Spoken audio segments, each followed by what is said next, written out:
اعوذ باللہ من الشیطان الرجیم، بسم اللہ الرحمن الرحیم۔ مضبوط خاندان، محفوظ عورت، مستحکم معاشرہ۔ اس مہم کے تحت آج ہم یہ سمجھنا چاہیں گے کہ ایک عورت کیسے اپنا کردار ادا کر سکتی ہے کہ مضبوط خاندان اور نتیجتاً مستحکم معاشرہ وجود میں آ جائے۔ اس سے پہلے یہ سمجھنا بہت ضروری ہے کہ ہماری سوچیں اور جس معاشرے میں ہم رہتے ہیں وہاں کی سوچیں بہت ساری چیزوں کی مرہون منت ہیں۔ ان سوچوں کی وجہ سے معاشرے میں عمومی مزاج بھی بنتا ہے۔ لوگ یہ طے کرتے ہیں کہ انہوں نے کس کا حق کیسے ادا کرنا ہے۔ ایک پوری زندگی کا تصور لوگوں کے ذہنوں میں بیٹھا ہوتا ہے اور وہ تصور پھر نکل کے ہمارے نظریوں میں، ہمارے اعمال میں، ہمارے تعلقات میں، ہمارے گھرانوں میں اور ہمارے معاشرے میں نظر آتا ہے۔ جس معاشرے میں ہم رہتے ہیں یہاں پہ ایسا ہی ہے۔ اس معاشرے کے اندر عمومی طور پہ اسلام سے ناواقفیت پائی جاتی ہے اور بہت کم لوگ ہیں جنہوں نے پورا قرآن بھی ترجمے سے پڑھا ہوتا ہے۔ چونکہ لوگ پیدائشی طور پہ اکثریت مسلمان ہوتی ہے تو وہ سمجھتے ہیں کہ وہ اسلام کے بارے میں بہت کچھ جانتے ہیں، لیکن حقیقتاً ایسا نہیں ہوتا۔ اور جن چیزوں کو وہ اسلام سمجھ رہے ہوتے ہیں، چونکہ اسلام کی تعلیمات کا کوئی عملی نمونہ نظر ہی نہیں آتا، لہٰذا معاشرے میں بہت سارے ایسے رسوم و رواج ہیں جن کو دین کا حصہ سمجھا جاتا ہے، لیکن اصل میں وہ یا تو جاہلانہ ہیں یا معاشرتی اثرات کے سبب ہیں۔ دین کے نہ ہونے کا معاشرے میں جو لازمی نتیجہ ہونا تھا وہ افراط و تفریط تھا۔ کسی بھی معاملے میں بہت زیادہ ریئیکشن، بہت زیادہ ناراضگی، بہت زیادہ غصہ، اور کبھی کبھی تو یہ دین کے معاملات میں دین کے نام پر بھی ہو جاتا ہے۔ ہم جس معاشرے میں رہتے ہیں یہاں پہ ہندو مت کے بہت سارے اثرات ہیں۔ ہم نے ایک بڑی تہذیب ہندو مت سے لی ہے اور بہت ساری چیزیں ایسی ہیں جن کا تعلق نہ اسلام سے ہے، نہ دین سے ہے، نہ آپ صلی اللہ علیہ وسلم کی لائی ہوئی تعلیمات سے ہیں۔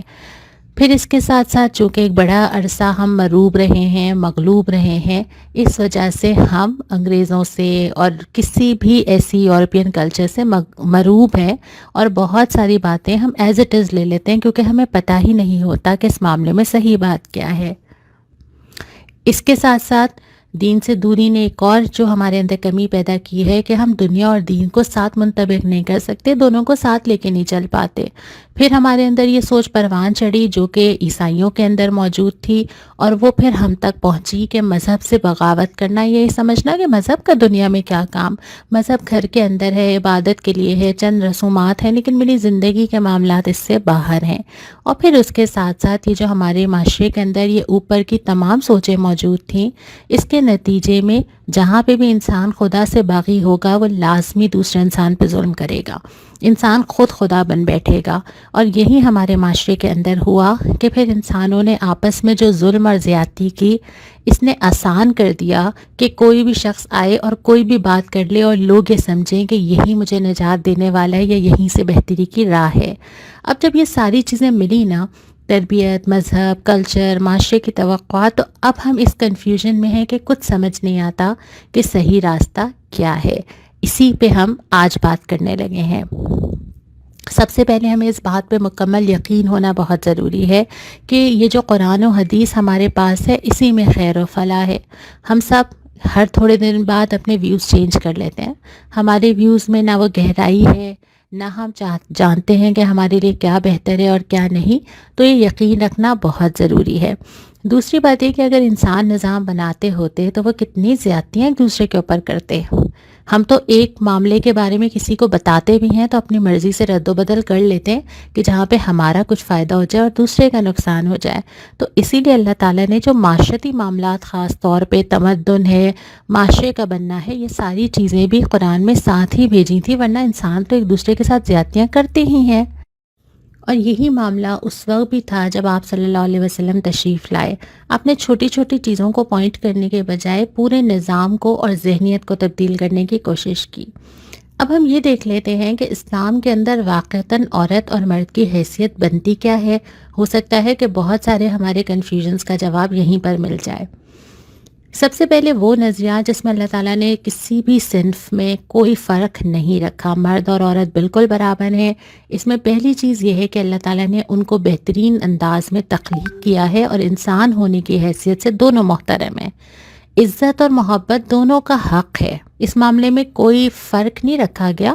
مرد کا فرض ہے اور عورت کا حق ہے کہ اس کو عزت اور محبت ملے، اور اسی طرح عورت کا فرض اور مرد کا حق ہے کہ اس کو بھی عزت اور محبت دی جائے۔ سب سے اہم بات یہ کہ جس نے بھی نیک عمل کیا، کوئی ترجیح کا پیمانہ نہیں ہے، اور صرف سے کوئی فرق نہیں پڑتا کہ کسی کو اجر زیادہ ملے گا یا کم ملے گا، بلکہ جس نے بھی اچھا کام کیا، اگر وہ مومن ہے تو اللہ تعالیٰ وعدہ کرتے ہیں کہ ہم اس کو بہترین اجر دیں گے، خواہ مرد ہو یا عورت۔ اور جب بھی صفات بیان کی جاتی ہیں تو ساتھ ساتھ مرد کے ساتھ ساتھ عورت بھی کا صیغہ بھی استعمال کیا چلا جاتا ہے، جیسا کہ سورہ احزاب کی اس آیت میں آپ دیکھ سکتے ہیں۔ پھر یہ کہ تہذیب کو قائم کرنے میں، معاشرے میں اثرات چھوڑنے میں، کسی بھی نسل کی تشکیل میں دونوں کا حصہ ہوتا ہے۔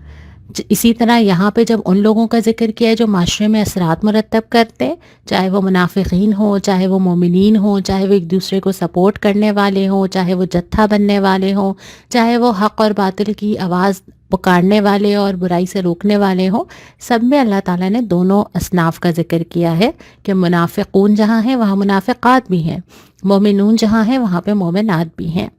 اس کے بعد جب قانون الہی آنا شروع ہوتا ہے، عبادات آتی ہیں، سزائیں آتی ہیں، ان تمام چیزوں میں جب ذکر کیا جاتا ہے تو دونوں کے لیے برابر کیا جاتا ہے۔ اگر چوری کرتا ہے مرد یا چوری کرتی ہے عورت، آپ صلی اللہ علیہ وسلم نے فرمایا تھا کہ اگر محمد صلی اللہ علیہ وسلم کی بیٹی فاطمہ بھی چوری کرتی، اس کا بھی ہاتھ کاٹا جاتا۔ ایک عورت آئی تھی اور اس نے آ کے کہا کہ مجھ سے زنا ہو گیا، اس کو بھی رجم کی سزا دی گئی۔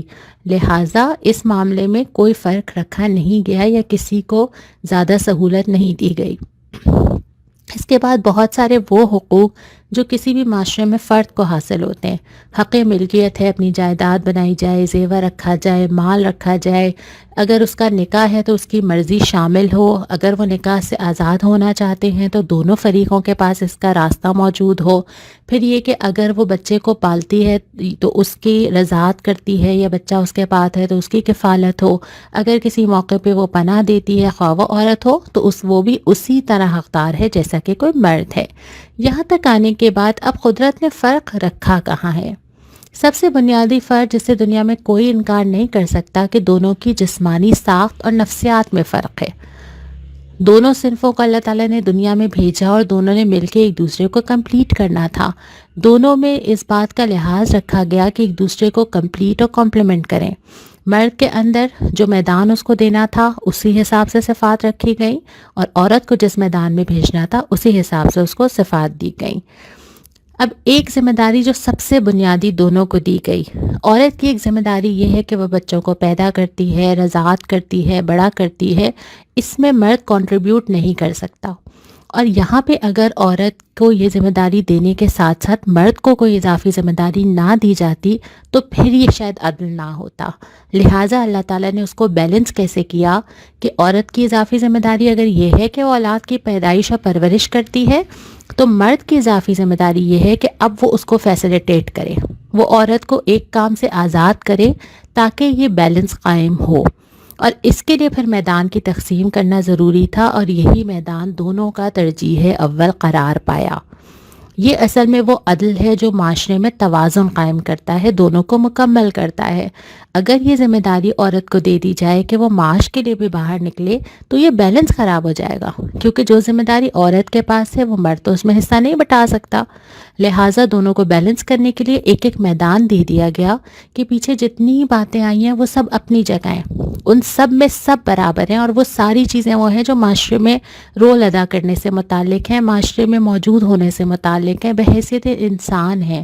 لیکن جب یہ دو انسان گھر کے اندر آتے ہیں تو پھر ایک کو قوام، تاکہ گھر کے اندر نظام چل سکے، اور گھر کے اندر کی ڈسٹریبیوشن ہو جاتی ہے تاکہ دونوں اپنا اپنا کام کریں اور ایک گھر اور خاندان اور پھر معاشرہ تشکیل پائے۔ اور اس ذمہ داری کی وجہ سے بہت چھوٹی چھوٹی چیزیں ایسی ہیں جن کو ہم کبھی کبھی بہت بڑھا چڑھا کے کوٹ کر دیتے ہیں، لیکن وہ ایک بہت چھوٹا سا حصہ ہے۔ مثال کے طور پہ ہم وراثت کے بارے میں بہت بات کرتے ہیں۔ اگر ہم وراثت میں دیکھیں تو عورت کی ذمہ داری نہیں ہے کہ وہ کفالت کرے، اس کو اگر وراثت ملتی ہے اپنے باپ کی طرف سے، بھائی کی طرف سے، تو وہ مال اس کا ہے۔ مرد کو اگر وراثت ملتی ہے کسی بھی طرف سے تو مرد کو اس میں سے عورت سے شیئر کرنا ہوگا، عورت کے اوپر خرچ کرنا ہوگا. لہٰذا اس لحاظ سے تو عورت کے پاس جو حصہ آتا ہے جس کو ہم نصف کہتے ہیں وہ نصف نہیں بلکہ زیادہ ہوتا ہے. لیکن اکثر صورتوں میں ایسا نہیں ہوتا. ہم نے چونکہ فقہ نہیں پڑھی ہوتی تو ہم چیزوں کو ایسے ہی کوٹ کر دیتے ہیں، لیکن بہت ساری کنڈیشنز ایسی ہیں جس میں یہ وراثت کا عورت کو نصف نہیں ملتا بلکہ زیادہ بھی مل سکتا ہے. پھر اس کے بعد عورت کی گواہی کے بارے میں بھی ہم بہت کوٹ کرتے ہیں چیزیں، لیکن قرآن کو اگر آپ دیکھیں تو صرف مالی معاملات میں یہ وجہ بتائی گئی ہے کہ چونکہ عورت کے ساتھ، اور ہم یہ جانتے ہیں کہ ہمارے comparatively hormonal issues, memory issues زیادہ ہوتے ہیں، تو ایک بھول جائے تو دوسری یاد دلا دے، کیونکہ اس کا تعلق معاشرے میں بہت ساری خرابیوں سے ہے. مالی معاملات بہت ساری اور چیزوں کا کسی کے ساتھ زیادتی کرنے کا سبب بن سکتے ہیں.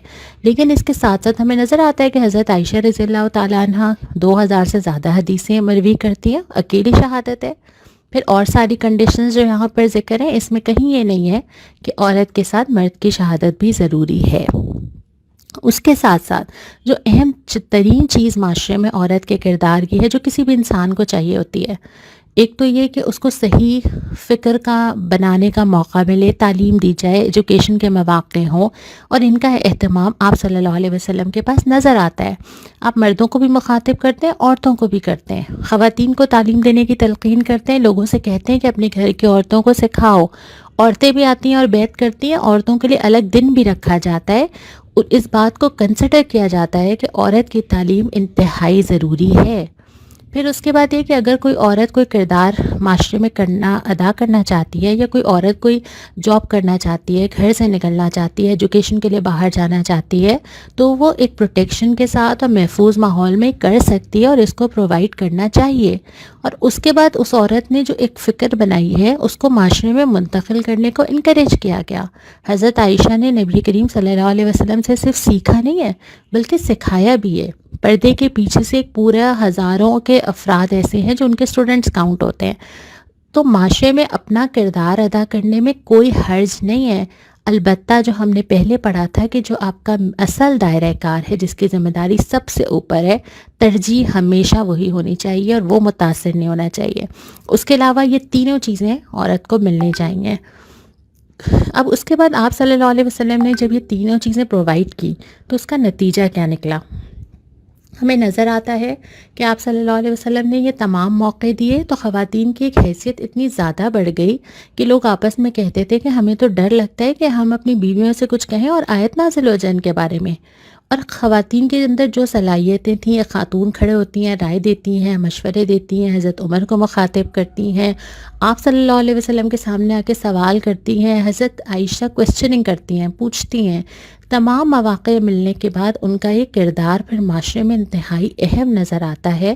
اور وہ تمام صحابیات، حضرت اسماء رضی اللہ تعالیٰ عنہ جو کہ ہجرت کے وقت کھانا پہنچاتی ہیں، حضرت ہمارہ جو جنگ کرتی ہیں، حضرت عائشہ جو فقیہ ہیں، سکھاتی ہیں، حضرت سلمہ ہیں جو بہت زیادہ مال خرچ کرتی ہیں، یہ تمام خواتین مثال ہیں اس بات کی کہ ان کو معاشرے میں اپنا کردار ادا کرنے کے بھرپور مواقع دیے جاتے ہیں. اور یہی پورے معاشرے سے اس وقت بھی مطلوب تھا اور آج بھی مطلوب ہے. معاشرے کو یہ کرنا تھا سب سے پہلے کہ عورت کی عزت اور اس کا سٹیٹس برقرار رکھنا بحیثیت عورت. عورت کو اس بات کی ضرورت نہیں ہے کہ وہ نظر کیسی آتی ہے، وہ اپنی لک سے پروف کرے، وہ اپنے سی وی سے پروف کرے، وہ معاشرے میں کوئی بہت ہی اچھا کیریئر بنا لے تو اس کی عزت کی جائے گی. نہیں، عورت کی عزت اس کے رشتے کی حیثیت سے، بیٹی، ماں، بہن، بہو، اور عورت کی عزت اس کی عورت ہونے کی حیثیت سے کی جائے گی. اور اس کے معاملے میں ساری ہمیں حدیثیں اور مثالیں ملتی ہیں آپ صلی اللہ علیہ وسلم کی، جو آپ نے قائم کی، جو آپ کے سامنے درج ہیں. پھر اس کے ساتھ عورت کو اپریشیٹ کرنا، اپنی بہن کو، اپنے گھر کی خواتین کو. آپ صلی اللہ علیہ وسلم اپنی رضائی بہن کے لیے محبت میں کھڑے ہو جاتے ہیں.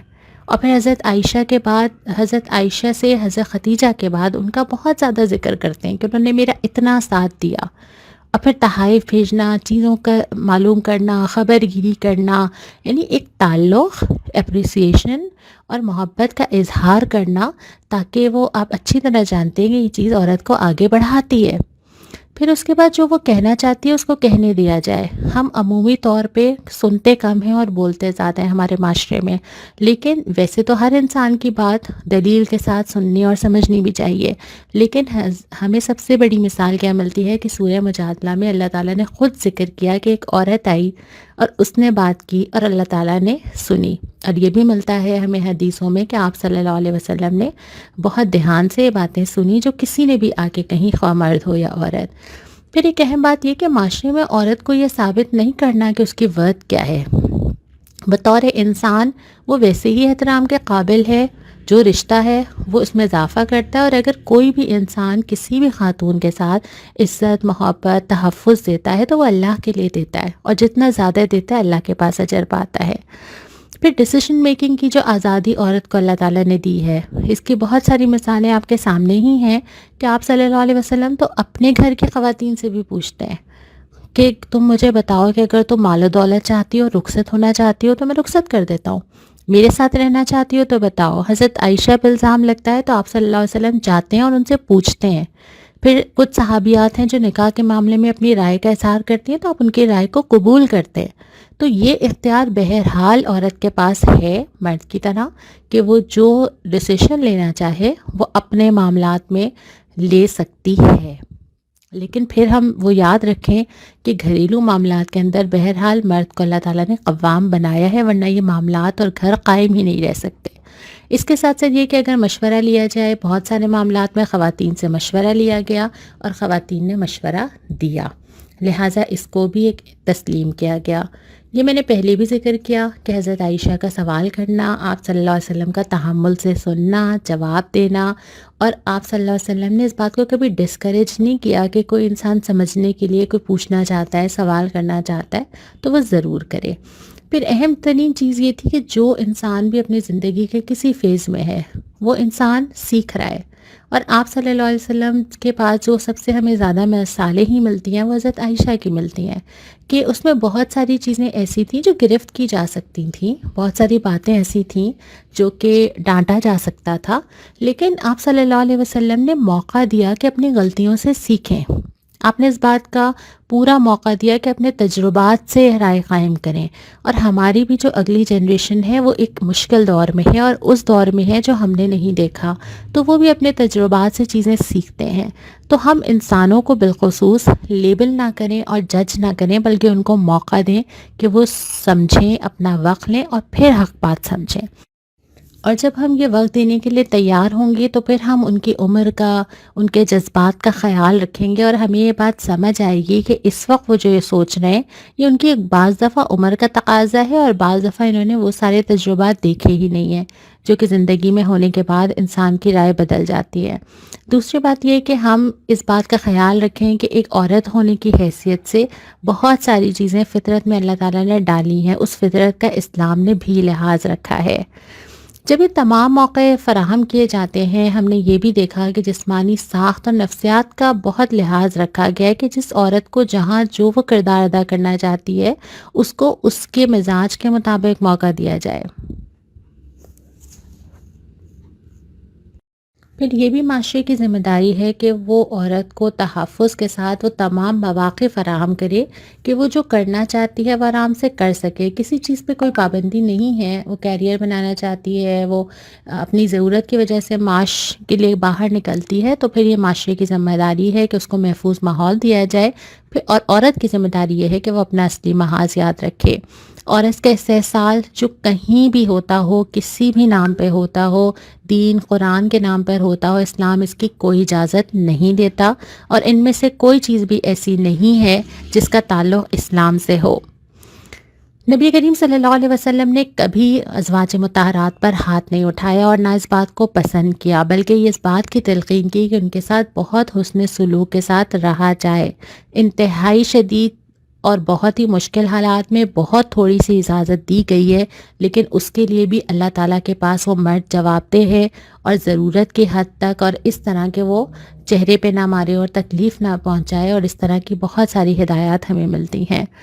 پھر اس کے بعد یہ کہ اگر توجہ دلانی ہی ہو تو اس کے دوسرے بے شمار طریقے ہمیں سیرت سے ملتے ہیں.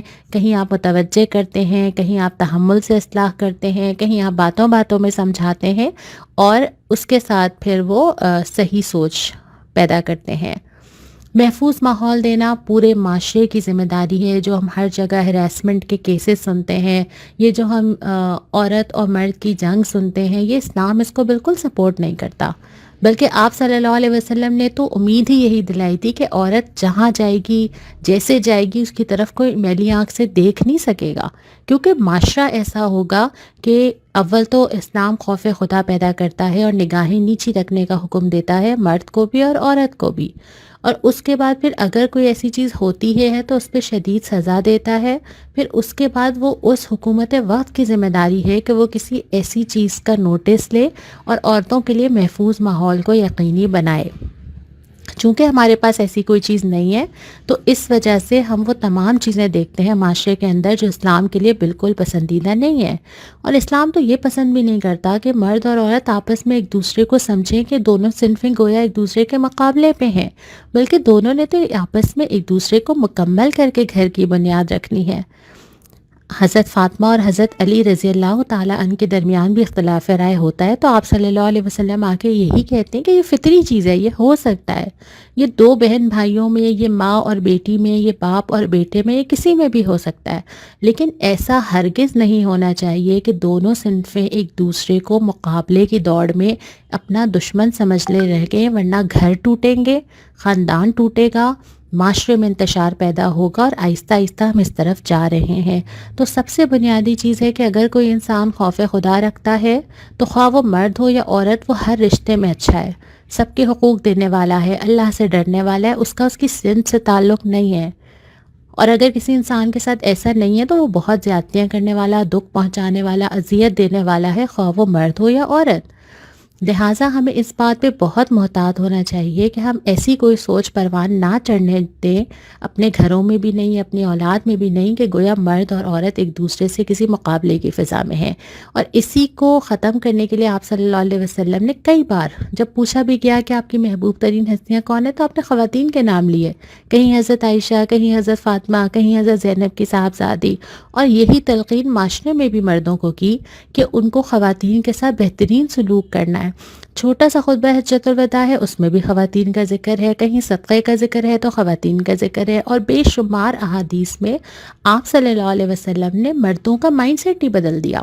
اور آپ صلی اللہ علیہ وسلم نے ان خواتین کے بارے میں جن کی پیدا ہونے پہ لوگ شکل بدل جاتی ہے، چہرہ بدل جاتا ہے، اور بعد میں یہ حال ہے کہ وہ کفالت کے لیے آپس میں جھگڑ رہے ہیں کہ نہیں مجھے کفالت کرنی ہے اور مجھے کفالت کرنی ہے. تو یہ مائنڈ سیٹ جب چینج ہوا نا معاشرے کا، تو باقی سارے مسئلے خود ہی حل ہو گئے.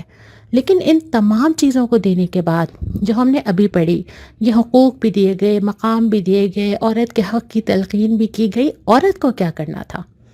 یہ ساری چیزیں تو ذمہ داری تھیں معاشرے کی بھی، مرد کی بھی، دوسرے خواتین اور رشتوں کی بھی. لیکن عورت سے خود مطلوب کیا تھا، اس کی اپنی ذمہ داری کیا تھی؟ وہ یہ کہ معاشرے کے اندر جو کردار اس کو ادا کرنا چاہیے وہ کردار ادا کرے.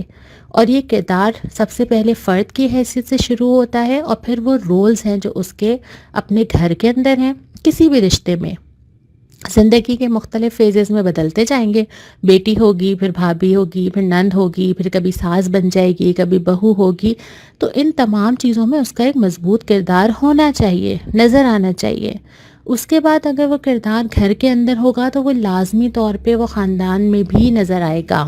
وہ رحم کے رشتے جن کی عمر بڑھانے کے لیے، گھر میں برکت کے لیے، مال کی فراوانی کے لیے جو بہت ساری جگہوں پہ ایک نسخہ ہے نا، وہ یہ ہے کہ رشتوں کو ان کا حق دینا، لوگوں سے صلہ رحمی کرنا، اور پھر اس کے لیے سب کو جوڑ کے رکھنا، احسان کا معاملہ کرنا، اور اس بات میں نہ پڑنا کہ اس کا حق میرا فرض، میرا حق اس کا فرض.